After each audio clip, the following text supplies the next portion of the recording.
Com a volta do sistema presidencialista em 1962 e o crescimento do poder de Goulart, tornou-se evidente que ele iria procurar implementar políticas de esquerda, como a reforma agrária e a nacionalização de empresas em vários setores econômicos, independentemente do consentimento de instituições estabelecidas, como o Congresso. Na época, a sociedade brasileira tornou-se profundamente polarizada, devido ao temor que o Brasil se juntasse a Cuba como parte do bloco comunista da América Latina, sob o comando de Goulart. Políticos com grande poder, como Carlos Lacerda e até mesmo Kubitschek, magnatas da mídia como Roberto Marinho, Octávio Frias de Oliveira, Júlio de Mesquita Filho, e setores conservadores da Igreja Católica, latifundiários, a burguesia industrial e parte da classe média pediam uma contra-revolução por parte das Forças Armadas para remover o governo.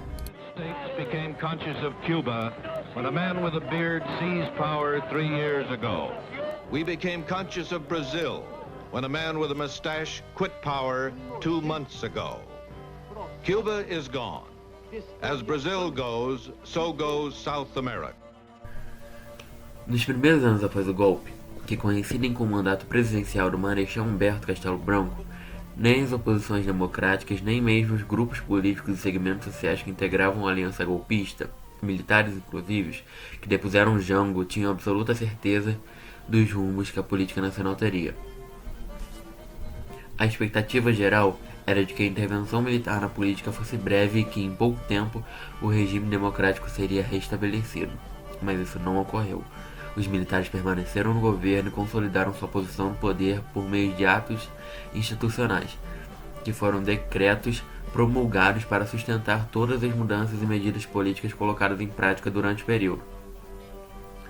Em comparação com outras ditaduras militares que se estabeleceram em toda a América Latina, nas décadas de 60 e 70, a ditadura militar brasileira procurou se legitimar politicamente por meio de atitudes pseudodemocráticas. O fato de o Congresso Nacional ter sido mantido em funcionamento fez parte da estratégia dos militares permanecerem no poder e mascararem a feição autoritária do regime. Depois de terem expurgado do legislativo todos os políticos vinculados ao governo de Jango, os militares realizaram estratégias políticas que possibilitaram que o Congresso Nacional tornasse do Marechal Humberto Castelo Branco presidente da República em 11 de abril de 64.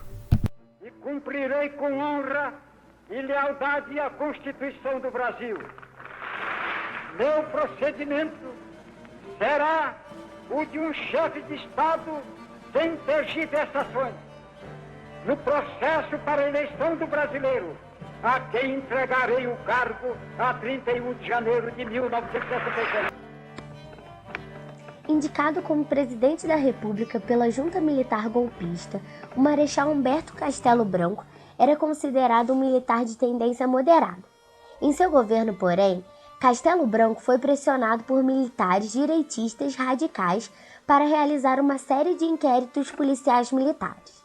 Os inquéritos policiais militares tiveram por objetivo punir todos os cidadãos que tivessem vínculos políticos com o governo deposto de Jango ou que passaram a fazer parte dos movimentos de oposição ao novo regime.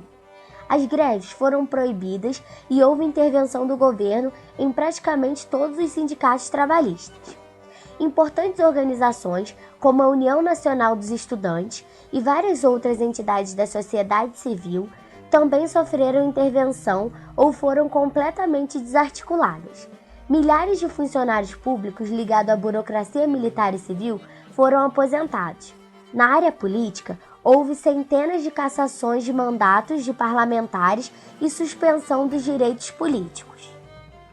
A vitória de políticos da oposição nas eleições para governador nos estados de Minas Gerais e Guanabara, em 1965, é apontada como o principal motivo da adoção de novas medidas repressivas por parte do governo.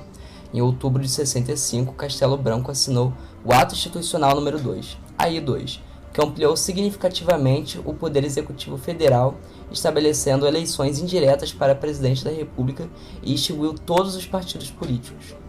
Com essas medidas, tem início o estabelecimento do bipartidarismo, como a criação de dois principais partidos políticos, Arena, Aliança Renovadora Nacional, e MDB, Movimento Democrático Brasileiro. A seguir, com a AI-3, estabeleceram-se eleições indiretas realizadas por colégios eleitorais para os cargos de governador e vice-governador. A Arena foi o partido da situação, ou seja, congregou políticos que apoiavam o governo e o regime ditatorial. Já o MDB foi o partido que atuou como oposição consentida.